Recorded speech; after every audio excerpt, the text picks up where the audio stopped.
I'm making sourdough for Father's Day. I'm not sure what flavors I'm gonna make it yet, or if we're just gonna do plain. It's also almost 6 o'clock, so I'm hoping that this dough proofs quickly. Started off with 200 grams of starter. Now we're going in with 780 grams of water. Mix that together until the starter is combined with the water. And we need 1,060 grams of flour. As always, I'm using the King Arthur's unbleached bread flour. 20 grams of salt. You can use any type of salt. Bind this together until it forms a shaggy dough. Here's what the dough looks like so far. Not perfect at all. Now I'm just covering it with a disposable shower cap, and we're gonna let it sit on the counter for 1 hour. It's been 1 hour, so it's time for our first set of stretch and folds. I wet my hand, and now we're just going to stretch the dough and fold it 8 times. Always make sure to wipe off your hands and all your tools with a paper towel. You do not want your sourdough going down your drain. Then cover it back up, let it sit on the counter for 30 minutes, and then we're gonna do our next set of stretch and folds. Time for the next set of stretch and folds. I just wet my hands, so we're gonna go around and stretch and fold the dough another 8 times. Cover it back up, let it sit on the counter for another 30 minutes, then we'll do the last set of stretch and folds. All right, last set of stretch and folds. I have a wet hand, and we're gonna stretch and fold it 8 more times. Now we're gonna cover it back up and let it sit on the counter for 3 to 5 hours, and then it'll be ready to shape. It's been proofing on the counter for about like 4 hours, so we're gonna go ahead and shape it. It might not be all the way done proofing, but I'm ready to go to bed, so we're doing it anyways. Sprinkling some flour onto my countertop, and just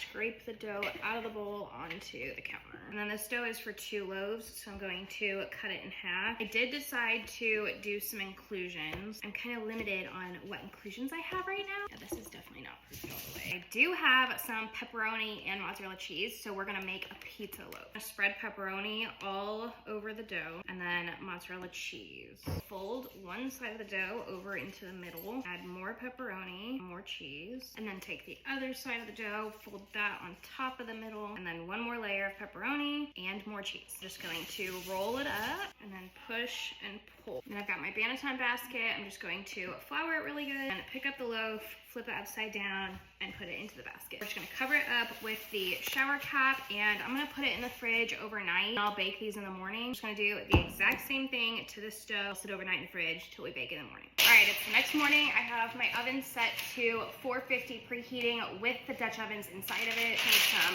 parchment paper. I just pulled the dough out of the fridge. I'm really hoping these turn out good, considering that I think they were a little bit underproof. I think they'll be fine. Now I'm just flipping each loaf down onto the parchment paper. I'm just dusting the top of each loaf with some flour, and I'm scoring them. So I just do in like an upside down V all the way around the loaf, 4 times, once on each side. And this is literally just for decorative. You can just do a single score down the middle if you want to. And then I do a cross scoring down the middle.